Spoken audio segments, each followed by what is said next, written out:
Hi everybody, my name is Barb, as Michael said, and I am the Family Research Coordinator for the Minnesota Organization on Fetal Alcohol Syndrome for the two metro counties here in the Twin Cities for Hennepin and Ramsey County.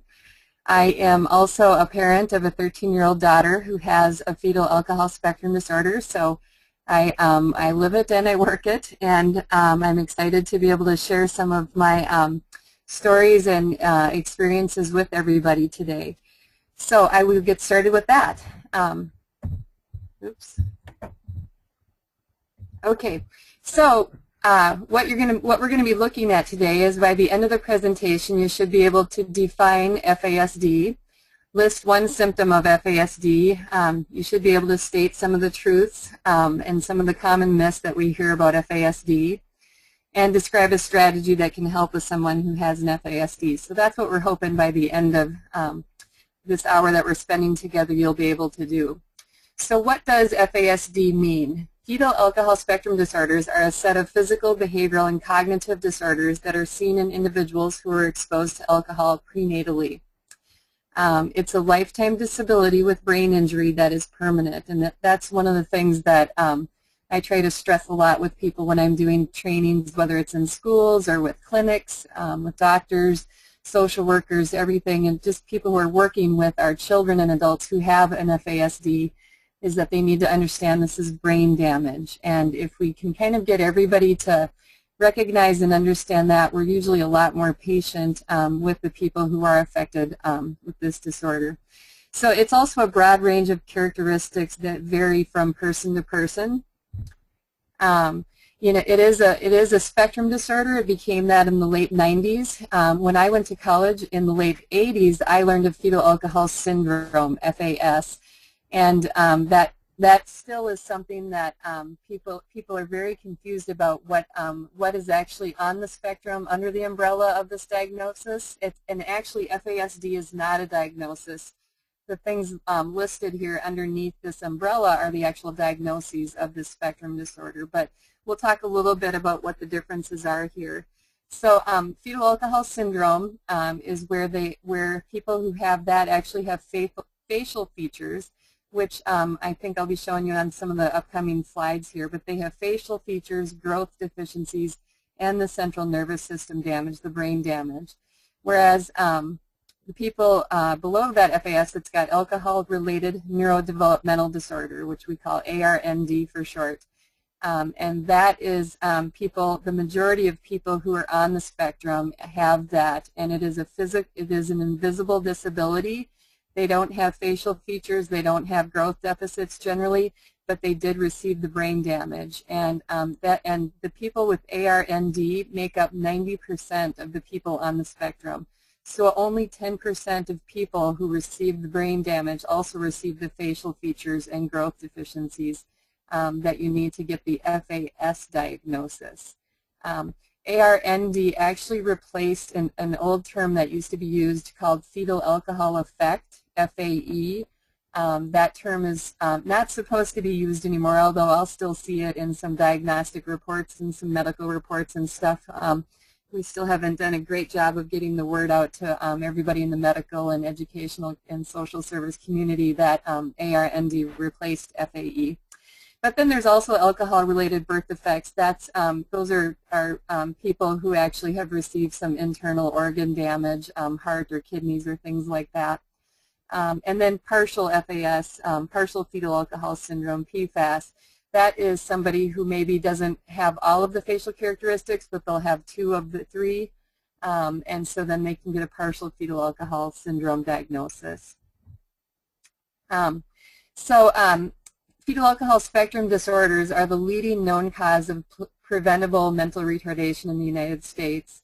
It can occur anytime during pregnancy when women drink, and it is not caused by the biological father's alcohol use. Sometimes people will definitely ask me that question when I'm out doing trainings, and we want to make sure everybody does know that. And this slide is just kind of showing that alcohol is alcohol. 12 ounces of beer, or 1.5 ounces of hard liquor, or 5 ounces of a wine all have the same amount of alcohol in them. They have the same amount of ethanol, which is what is the main factor in alcohol that causes the brain damage. So there are a lot of people that will still say today that, you know, wine, it is okay to have wine during pregnancy because wine has health benefits to it as well, or things like that, but indeed it is not. And why is it that alcohol is so damaging to a fetus? The main reason is that alcohol is a teratogen, which is a substance that a fetus is exposed to that impedes growth and disrupts normal development. And that means that alcohol crosses the placental barrier. It's actually more damaging than street drugs. It's more damaging than cocaine, than heroin, than marijuana. And a lot of people are always really surprised when they hear that, but alcohol is going to cause more long-term damage, lifelong disability in a person as opposed to something like cocaine. There's just research that's starting to come out on meth and the effects that meth has on babies during during the in utero phase, and it is looking like children who were exposed to meth are very similar to our kids who were exposed to alcohol, and they are. It is looking like the damage that they receive is more of a lifelong thing, whereas a lot of children that were exposed to cocaine can outgrow some of their challenges by about the age of 6, is what the research is showing. This chart is just one that shows kind of the gestational development and the periods of, during the 40 weeks of pregnancy. And as you can see, that top bar there is the central nervous system, which means the brain. And below it are, we've got the heart, the upper limbs, eyes, lower limbs, teeth, and so on. And what you can see by looking at this is that the central nervous system is the one thing that is developing during the entire gestational period. And where the bars are red is showing that those are more sensitive to teratogenic effects. So that means that is when those things that are developing are more likely to be impacted by exposure to a teratogen. Lead and mercury are other examples of teratogens, but alcohol is the one that we're talking about today, obviously. So this is just to give you a feeling of how it breaks out here during pregnancy. A lot of people will also sometimes ask me if it's okay to drink, during certain trimesters. Is it more dangerous during one than another? And by far, the first trimester is the most dangerous, but definitely research is showing that a fetus can receive brain damage and other damage during all 3 trimesters. And so that's definitely the message that we like to give out, is that no amount of alcohol is safe during pregnancy. And here that is on this next slide. And this is the Surgeon General advisory on alcohol use in pregnancy back in 2005, is that no amount of alcohol can be considered safe. It's basically a way that I like to look at it is it's like playing Russian roulette with with the child. And what the other thing that I like to talk about too is that alcohol can take away potential. A lot of people will say to me, well, my mom drank when she was pregnant with me, or I drank when I was pregnant with my children, and they're fine. And I always say, well, that's awesome. I'm glad you were one of the lucky ones. But one of the things is that we don't know that it didn't actually have an effect. It didn't have an effect to the point where they maybe got a full-fledged diagnosis, but it can take a potential away. It can take IQ points away. It can take, it can maybe somebody who really struggles in math. It could have been from the alcohol use of the mother. We just don't know that, and so we definitely are recommending no alcohol during pregnancy. Someone with a fetal alcohol spectrum disorder may act socially and developmentally younger than their peers. My daughter, who is 13 years old and is in 8th grade, still plays with Barbie dolls and does a lot of things that is more typical for a 6 or a 7 or a 5-year-old even, or an 8-year-old. And so that's a pretty common thing that we'll see in a lot of the children especially. You can see obvious differences as they're starting to get older. They're not maturing at the same level that their peers are.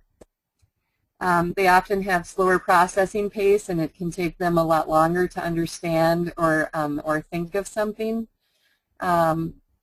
they're easily distracted and have a short attention span. I think it's something like over 85% of people with the fetal alcohol spectrum disorder are also diagnosed with an ADHD. And so the distractibility is usually a really big thing.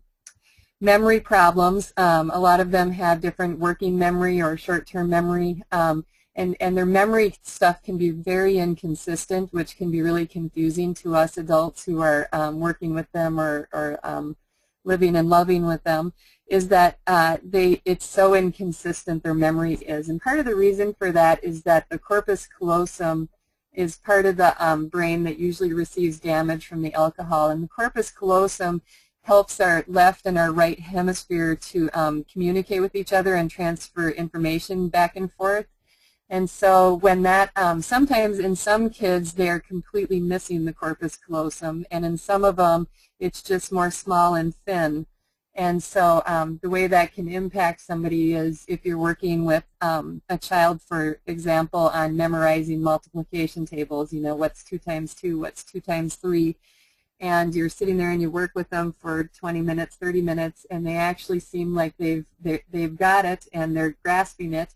And then literally 30 minutes later you could ask them what's 2 times 2, and they will look at you with a blank look like they've never heard this before in their life. And you sit there as an adult or a teacher and you're like, well, this just doesn't make sense. And sometimes people will actually think it's a child being willfully disobedient or not paying attention or not listening to them. But honestly, often it's the information that is stored somewhere in their brain, but they can't retrieve it right at that moment. And what will happen is sometimes if you ask them 5 hours later or 5 days later, they might be able to tell you. And then again, when you ask them 4 hours after that, they might not again. So it's very inconsistent, the memory stuff, and can be really frustrating from an educational perspective especially. A lot of people with an FASD can have a difficulty making a plan and following through. Part of the frontal lobe that receives damage in the brain has a lot to do with executive functioning, with our abilities to organize things, to plan things out. You know, you guys all had to use your executive functioning skills to get up this morning, to get to work, you know, to know where you were going to for this webinar and that kind of stuff. And all of the things in your brain that click to make those kind of things happen are generally things that definitely don't work well in somebody who has brain damage from alcohol exposure. And so holding down jobs is really difficult. Doing well in school can be really challenging if they don't receive accommodations and support. One of the things that we say for people who have a fetal alcohol spectrum disorder is that they need an external brain in their life.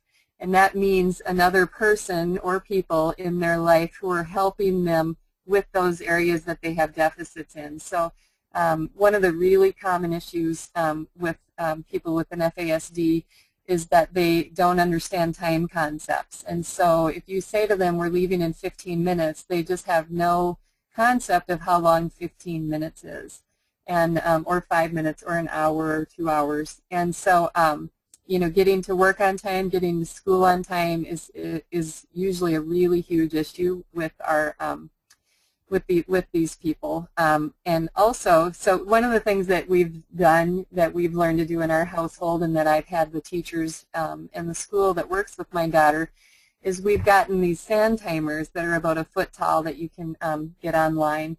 And they're plexiglass, they're really sturdy, which is very important also because some people with an FASD do have issues with aggression and can sometimes just, you know, be into property destruction.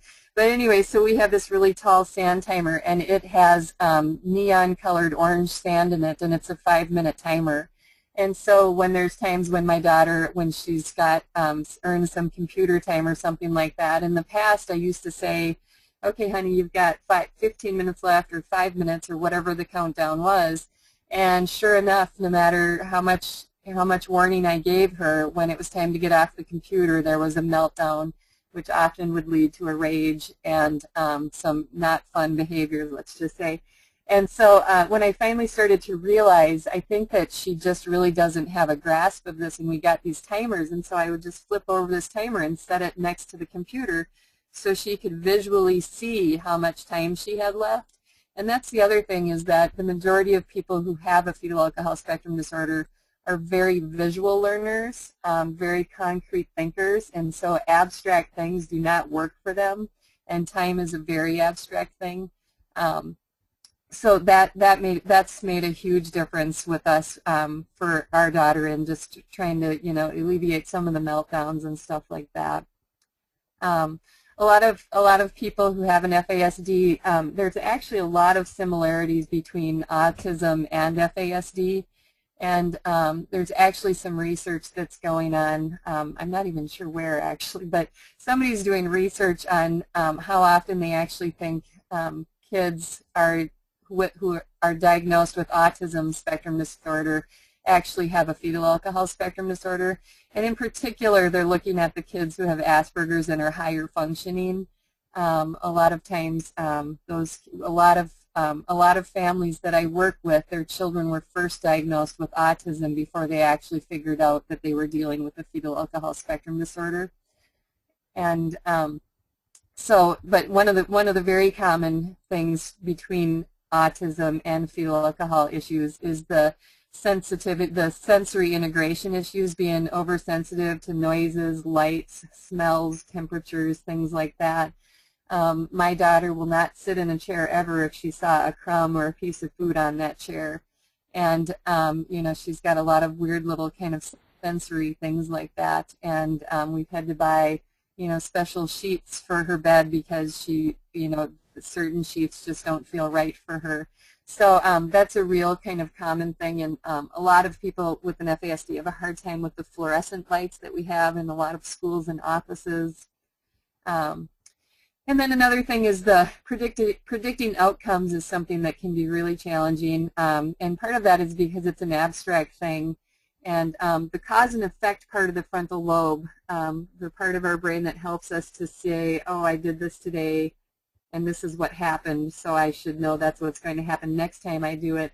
That does not work. These people with an FASD are the type of people who might touch a hot stove and get burnt once, and the majority of neurotypical people learn, I'm not going to touch that hot stove next time, whereas these sometimes people with an FASD will just keep, you know, at the next day would come back and touch it again and not have learned from that consequence the day before. And so what that leads to is people making the same silly mistakes over and over, and because they just don't always connect the consequences or learn from it. Now, sometimes they will.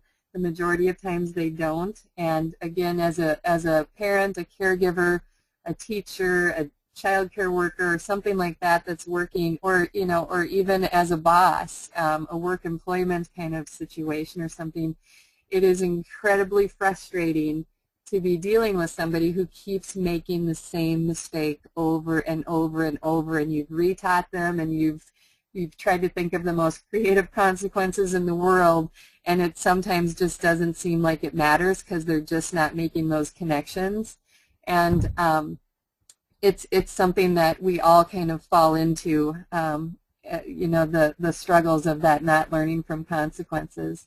And the next thing here that we've got down is poor impulse control. And if you have poor impulse control, again, that's a frontal lobe activity, and the frontal lobe is where a lot of the alcohol damage occurs in the brain.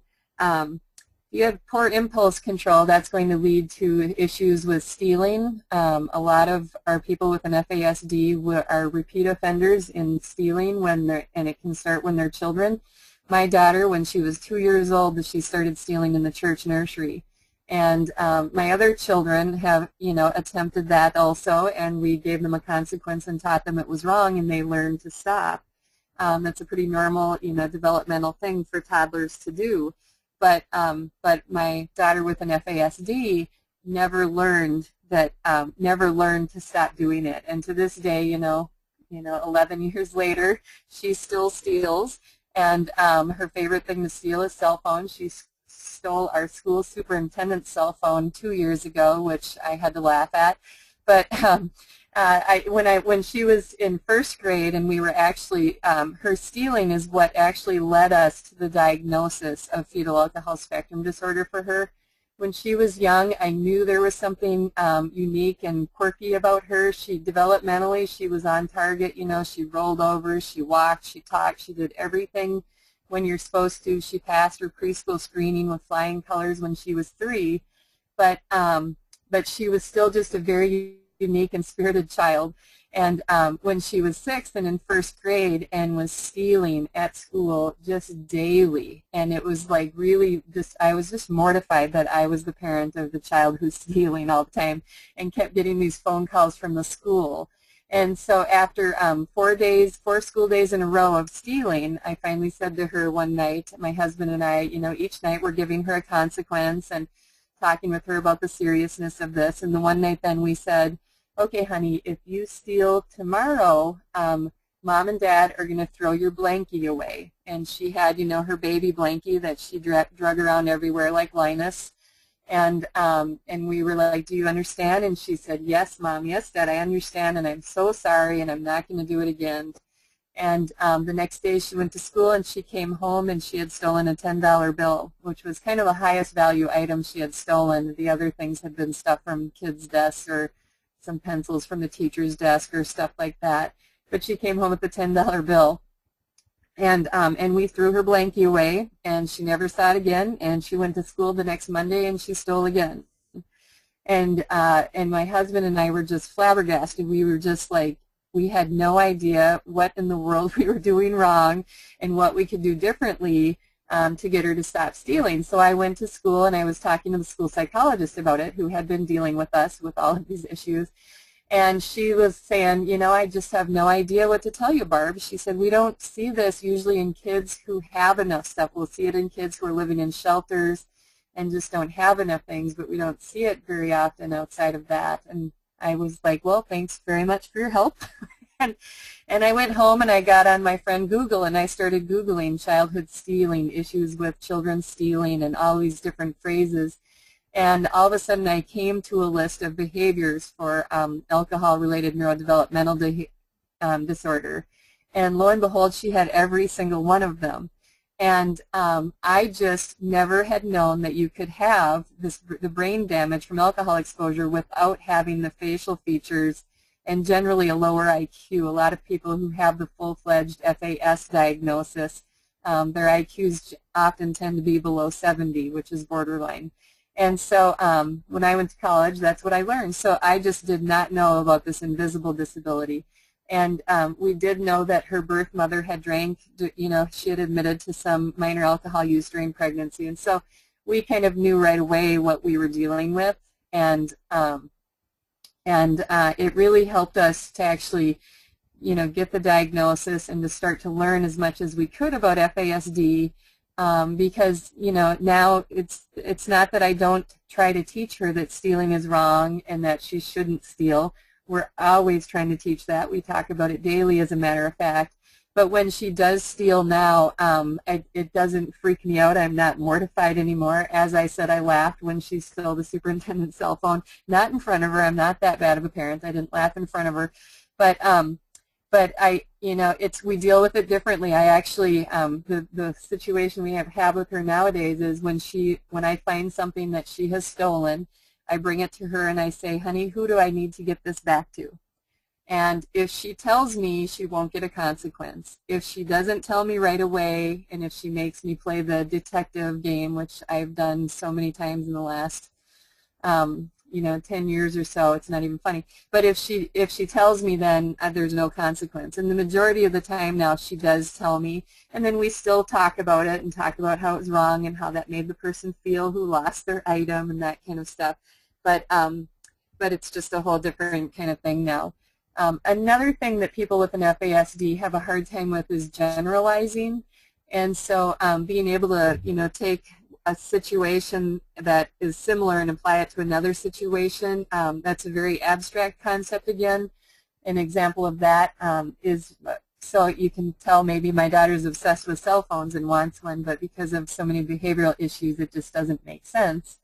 But she's been obsessed with them for about 4 years, and she's literally stolen about 24 cell phones in the last 4 years. So she's very good at that. And when she walks into a room, she like scans the room and sees all cell phones, and we'll figure out how she's going to get one at some point.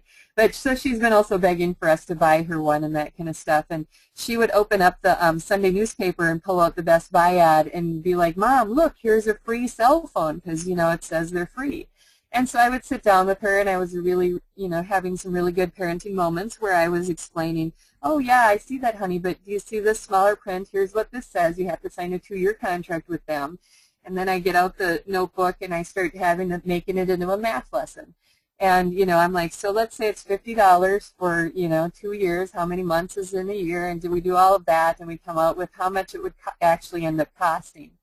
And so then she'll be like, "Oh, okay." Then she'll turn the page and say, "Well, what about this cell phone?" And I'll say, "Oh, no, Akila, that's for all the cell phones. It's for all of the cell phones that you see where it says they're free. That's how it works." And then she's like, "Oh, okay." Then she sets it down, pulls out the Target ad. "Well, how about this one?" And I'm like, "No, it's for all cell phones." Even if I'm telling her it's for every cell phone you ever see that says free, her brain just cannot grasp that concept. So that's another really common kind of challenge that people with this type of brain damage can have. Now, I'll open it up for questions at this point. I've got some more stuff I'm definitely going to get into here, but I did want to stop for a minute and see if anybody has some questions. We do have a couple. We do have a couple Okay. questions, Barb. Great. I am currently in my 3rd trimester, but consumed alcohol prior to finding out I was pregnant. I stopped as soon as I suspected I was pregnant. Is my child at risk? Is there a test that can be administered to determine if there has been any effects? There is no test at this point that I'm aware of. Again, that might be some good questions for your OBGYN. But, what we always say is that at any point during pregnancy, if you stop drinking, you can start to improve the health of your infant. But, if there was brain damage that happened, it's already happened. There's nothing that you can do about it. You can hope and pray. The important things are for you to have the best diet that you can, because I don't think in this PowerPoint that I'm doing today we have a slide on what the factors are, but I'll tell you the 4 main factors that go in that will determine if a fetus actually receives the damage. I have 4 children, for example. All 4 of my children are adopted. We got them all as infants between 5 and 10 weeks of age.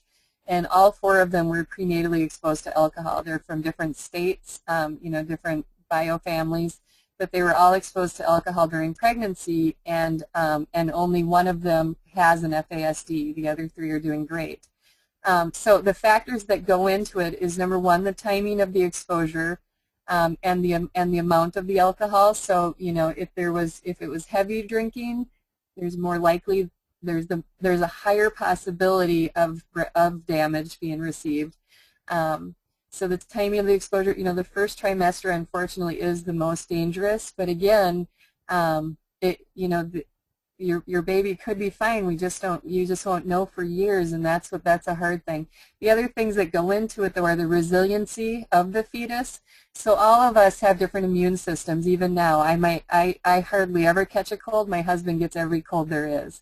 And you're like that. You have that same immune system, that same resiliency as a fetus in the womb. And so that's part of what's going to can play into if a fetus is impacted by this. And then the other thing is the diet and metabolism of the mother. So I'm not sure of any tests that there are that you can do. And again, the majority of children who were prenatally exposed to alcohol have normal births and have very normal development over the first several years.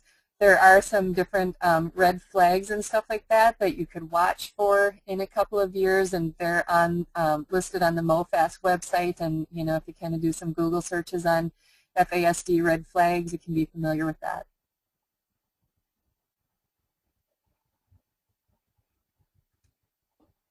Any other questions, Michael?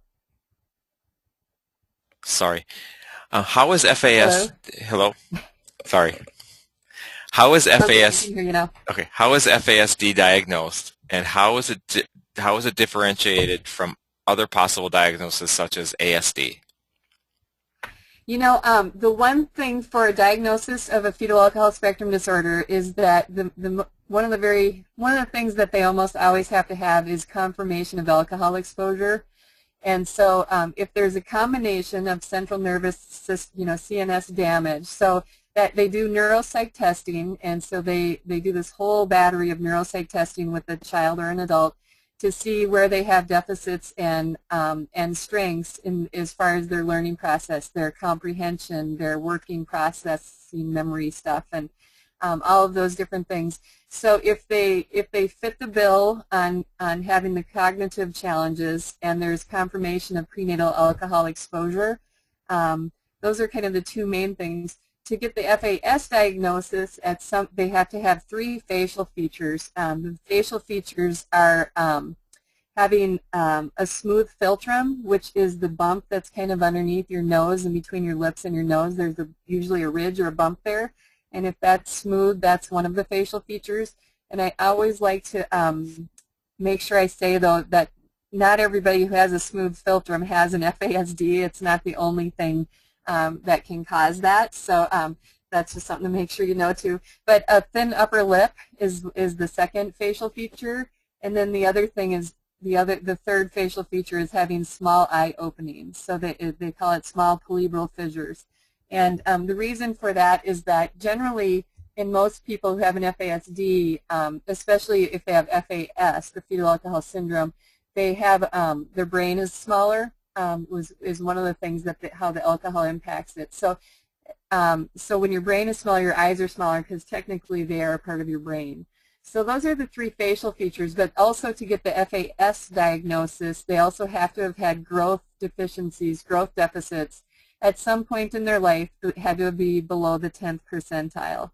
And so if we're talking about a 10-year-old or a 20-year-old or a 40-year-old, and they're in the normal range now or above range for growth, but when they were an infant or when they were 2 or something like that, if they were ever below the 10th percentile, that also is one of the factors they look at for the FAS diagnosis.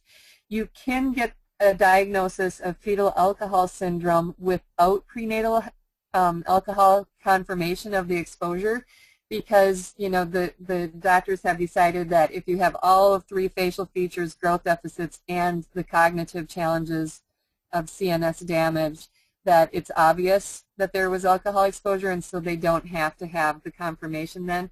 But that's only 10% of the people who have a fetal alcohol spectrum disorder. So for the other 90%, you have to have confirmation, and that sometimes can be a really difficult thing to get for a couple of reasons. One is the stigma, and it can be hard for a biological family to admit because of the shame or the guilt, or if they're dealing with addiction, that makes that challenging. But also a lot of what tends to happen with a lot of families too is if the children were adopted, if they don't have a very complete birth history, and especially, we're seeing really, really high rates of FASD from some of the Eastern European adoptions like Russia and Ukraine. They're kind of thinking that well over 80%, if not 90% of the kids from those countries that are being adopted have a fetal alcohol spectrum disorder, and often they have that on top of early neglect if they were in an orphanage that was not up to par, shall we say. So for a lot of adoptive families, they might not have that information. And so a lot of time I work with a lot of families who have kids who the parents know their child has a fetal alcohol spectrum disorder, but they can't get the diagnosis. And so MOFAS still works with and supports and loves those families. And what we just try to get the parents and then the schools to understand, so he or she doesn't have the diagnosis, but move forward like they do, because they have all of the behaviors and issues of it. Okay, we'll take one more question before we move on. Okay. I work at a substance abuse residential treatment facility and recently have had a child with extreme aggressive behaviors and violent threats. Would extreme aggressive behaviors such as kicking an infant after being told that he couldn't hold the infant be related to the poor impulse control? The child does not have the physical symptoms but does have impulse control. Mother is in Yeah. treatment. Okay. Okay. Excellent question. It sure sounds like it sure sounds like brain damage from an FASD. A lot of our kids are have extreme aggressive issues. Verbal and physical aggression can be pretty common in our children, and it's one of the things that usually kind of puts the families over the edge. My daughter happens to have that issue, and she's been in a residential treatment center for about 11 months now, because the level of violence that was kind of going on daily in our household was out of control and starting to impact the other 3 children really negatively. So so yeah, definitely that is a very common thing, and it is part of the poor impulse control, and it's also another challenge that they have is controlling emotions. And so when you kind of just put all of these things together, basically I'm going to guess that the child you're talking about, anytime you tell them no, even if you don't use the word no, is when they fly off onto a physical rage. And it's very common for our kids to just have a hard time not getting what they want, and it's it's similar to a 2-year-old tantruming and not understanding that, but our kids just don't outgrow it, and as they get older and bigger, the tantrums become more aggressive and more challenging. So yeah, definitely great questions, everybody. At the end here, we'll definitely have some time to take a few more questions. So consider this, FASD is common, it's costly, and it impacts us all. Whether you are working with or living with or loving somebody who has an FASD, it impacts our entire society. There's estimates that up to 60% of people in prisons have a fetal alcohol spectrum disorder, which would make sense when you really sit and think about it. But it's 100% preventable. It is the one cognitive disability that we know how to prevent. We don't know what causes autism yet. We don't know, what causes some other things like Down syndrome or cerebral palsy, but we know what causes this and we can prevent it. Some of the myths that are out there, one myth is that it's okay to drink in the 3rd trimester because the baby is already developed. But as I said before, the baby develops at a rapid rate through the entire pregnancy. And approximately 50,000 brain cells are formed each second during pregnancy. So it's still not good to drink during the 3rd trimester. Is it okay to drink alcohol in moderation during pregnancy? And the U.S. Surgeon General has stated that since more has been learned about the effects of alcohol in a fetus, it is now clear that no amount of alcohol can be considered safe during pregnancy. And that's something I've said multiple times here. And part of what's challenging is that for a fetus, when a fetus is tiny or small or however big it's getting when it's growing inside of the womb, its blood alcohol concentration is the same as the mother's. And so at MouthFast we actually have some really dynamic, I think, prevention campaign ads where we have billboards and we have ads on the side of the city buses and different stuff like that have pictures of like 3- and 4-year-old children holding a martini glass or a beer bottle or something like that, and the phrase that it says is something like, it's just as ridiculous to give your unborn child a drink. And what happens is that often if the fetus, when their blood alcohol concentration is the same as the mother's, their liver hasn't fully developed yet or developed at all, and so they aren't able to metabolize it at the same rate that the mother is. So that's another reason why why we say no alcohol is safe during pregnancy. And you guys have all probably seen over the years, there once or twice a year there seems to come some research out that's saying, oh, indeed it is okay to drink lightly or in moderation during pregnancy. And I think it was last summer there was a Danish study that came out saying that that there was no evidence that children were harmed by light alcohol use by the moms in these studies. But the studies studied the children from birth until age 6. And a lot of times, again, like I said, 90% of people who have a fetal alcohol spectrum disorder have the invisible disability of that. And they're really, those first, 6 to 8 to 10, even 10 years sometimes are able to really do fairly okay in society, in their family, at school, that kind of stuff. But usually it's once they hit school age they start to have some struggles. And then fourth grade is kind of the pivotal, fourth and fifth grade are the pivotal years when we'll start to see some of our kids start to plummet academically. And part of that is that's when the curriculum becomes more abstract. And as I've said several times already, they don't do abstract very well. And the tests that's when a lot of schools, that's when you start taking more tests that you actually have to sit and write paragraphs and different things like that. And so we'll see that's when our kids will start to kind of go downhill. And then this myth that it's okay to drink red wine during pregnancy, and as we said, alcohol is alcohol.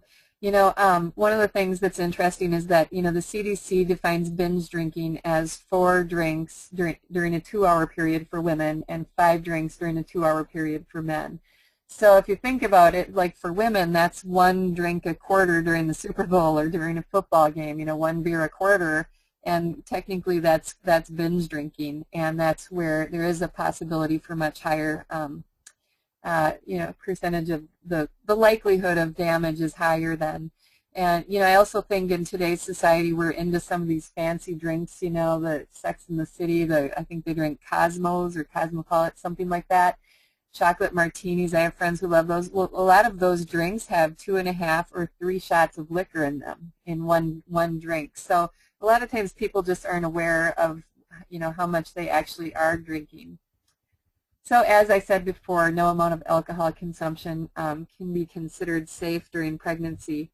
Some of the essentials for success that we like to say for people who have a fetal alcohol spectrum disorder is that we need to be concrete, not using words that have double meanings or idioms or things like that.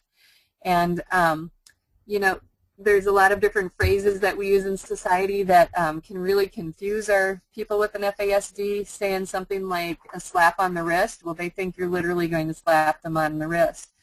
Or even a phrase like saying, get over it. Well, they're looking around like what it is you want them to get over, Their brains often are just very concrete in how they think.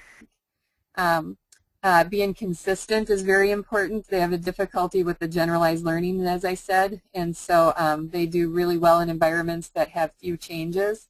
A lot of families that I work with that have kids with an FASD are the families that will not miss bedtime. They will leave an event in the middle of it to get home and have the same bedtime because it's so important for these kids not to get thrown off out of their routine and the consistent approach like that. Repetition is really important. I was talking about how telling time and understanding the concept of time can be a challenge. So, they start working on that in kindergarten and first grade, and my daughter is in 8th grade now, and I would say last year in 7th grade I finally started to see her understanding time a little bit and telling time. And, it took her much longer than it took others. A lot of people with FASD never actually start to understand time like my daughter is able to now, which is great. It's been kind of a nice thing. She can tell time. She still doesn't have the concept of how much longer 5 or 10 minutes is. But it took that many years for her of repetition for her to start to understand it. So sometimes if we just stick with something, it will actually work out. So routine, as I said, keeping stable and simple routines makes it easier for people with an FASD to know what to expect next, which will help to decrease their anxiety. Anxiety is a really common challenge that our friends with this will struggle with. Keeping things simple, keeping it short and sweet. People with an FASD are easily overstimulated. And they can shut down if things get too complex, so keeping it simple is important. Being very specific, you have to say exactly what you mean, and that kind of goes along with the concrete thing. You have to tell them step by step what to do. One of the families I work with, their mailbox is across the street from their house, and their 16-year-old son, who has fetal alcohol syndrome, has wanted forever to be able to get the mail on his own. So his mom sat and worked and worked and worked with him to teach him how to safely cross the street to get the mail. And one day, she thought he was ready. She was going to let him do it. She stayed in the house. She's watching out the window. He goes out there. He looks both ways, crosses the street, gets the mail, and then darts back without looking. So she hadn't thought of the fact that she needed to say, once you get across the street and get the mail and turn around, you have to then look both ways again. It's something a neurotypical person would assume they probably would know, but he didn't know that. So we have to be really, really specific in the directions with somebody who has this. Structure is kind of the glue that makes the world make sense to our people with an FASD. So having, and that's why a lot of our kids who have FASD, and adults even, will do better during the day if they're in at school or in a day treatment program or a day program or something like that. Whereas in the evenings, if they're at home and it's not all structured like school is, they will have more meltdowns and more issues. So trying to add more structure in the settings can help a lot. And then supervision. Most people with FASD need constant supervision, and this even goes into adulthood. Some people can be more independent, but supervision is really important. And what we also say is when a situation with an individual who has FASD isn't working, and you're kind of feeling stuck, we say to stop, stop whatever action, whatever is going on, do some observing and listen to kind of what it is that he or she is stuck on, and then start asking questions like, what is it that's hard, or what would help? But never ask why. Asking why, I remember a couple of years ago, it was probably 3 or 4 years ago, finally saying to my husband, stop asking her why she did something. There is no why she can tell you that's going to make sense in your brain. It's her brain damage is why she's doing some of these incredibly annoying and dumb things. And the why just does not help. It doesn't get us to any resolution. And she could never really answer it based on what we needed to know or what we wanted her to say. And sometimes then she would figure out what we wanted her to say, and she would say that, and we would feel like then that we were all understood, but she still didn't really understand what she was saying. So we want all of you guys who are here today to spread the word, share with others the risk of drinking while pregnant, support friends and family when they are pregnant and help them have an alcohol-free pregnancy. And as I said earlier, whenever a pregnant woman stops drinking, she can improve her baby's health. You guys have the power to do that. Here's a few online resources that we recommend. That have just really good information that you can do. If you do Googling on FASD, there's some good stuff. On YouTube, there's actually a series of, it's either 6 or 8 different, episodes or something on FASD. I can't even think of what they're titled though. But it's a 6 or 8 series thing on YouTube that has some good information where they're interviewing some different experts and parents and families that live with FASD. And there's also MoFast, so if anybody out there is a Minnesota family, and we have a virtual family center. It's kind of like a Facebook for families who are living with FASD.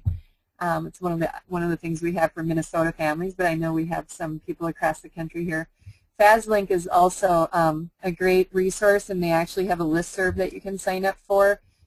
If you do that, though, beware, because it's a couple thousand people on it, and sometimes you can get 50 or more emails in a day. So if you did want to do that, you might want to set up a new email and just check it however often you want. There's great information that comes on it, but it can be overwhelming at times. So yeah, we basically just want, some of the things that I talked at the beginning, we want to make sure that everybody understands that this is a spectrum disorder, that there's a lot of different things under the umbrella, but the 2 main things that are under the spectrum are FAS, fetal alcohol syndrome, and then alcohol-related neurodevelopmental disability. So with that, I am done with my part of the presentation, but if anybody has questions that they would like to have answered still, I'm ready for more questions. We do have a few questions, Barb. Okay. What are the negative behavioral behavioral consequences for a child if there is no physical or facial feature demonstrated if a mother ingests alcohol during her pregnancy. There is no physical impairment, above average intelligence, or growth issues. The child, 4-year-old boy, seems hyperactive and challenged in terms of emotional affect regulation. So what are the negative behaviors? What was Would a child that is hyperactive or challenged in terms of emotional affect regulation, would that be some of the signs of Yeah, FASD? definitely. Those behaviors are definitely signs of an FASD. If we know that there's confirmation of alcohol exposure, I would definitely look into a diagnosis. Kids who are just incredibly hyper and kind of out of control and spazzy and all of that kind of stuff. And often it even seems like one of the phrases I'll hear from people often is it's like they don't have a conscience. It's like they don't care sometimes of how this is impacting mom or dad or Miss Anderson or whatever it is. So definitely those can be signs of a FASD, and a diagnosis would make sense if you know about alcohol exposure. You talked about consequences you've given your child. Are there certain consequences that work better with children who have FASD? Gosh, not that I've ever found. I always am looking for consequences. If anybody has ideas, email them to me. But one of the funny things is when you take your child to counseling, to therapy, to a psychologist, to something like that. What they love to give you is they love to give you the sticker charts, the different behavioral charts and things like that to try to improve behavior. And I told an expert a year or so ago at a panel who was talking about a sticker chart. I basically said it makes a little bit of throw up come in my throat every time I hear a professional say sticker chart. And it's just because they generally don't work with our kids. A lot of the behavior mod stuff does not work. Does not work with our children. And and some of the behavior mod stuff that has been found to be effective with somebody with an autism spectrum disorder, that work with autistic kids don't generally work with kids with FASD. So, but some of the schools, sometimes will have success with sticker charts or things like that. So, and for us, there's been times where we could make a sticker chart work, but one of the things that I have learned about kids with FASD is when you do find something that actually seems to be working, it doesn't work for very long. And so maybe for 1 or 2 weeks, or you might even get a good month out of some type of consequence actually working. And then what you'll find is then you need to move on to something else, and you could maybe come back to that at some point. But taking privileges away or things like that generally just don't work, and part of it is because that part of their brain just doesn't make that connection. Can drinking during breastfeeding cause FASD? Can breastfeeding? Yes. Drinking while breastfeeding is not going to cause as severe of issues unless there was drinking during pregnancy also, but it is definitely recommended that you pump and dump and do not drink and breastfeed at the same time, because that can have an impact.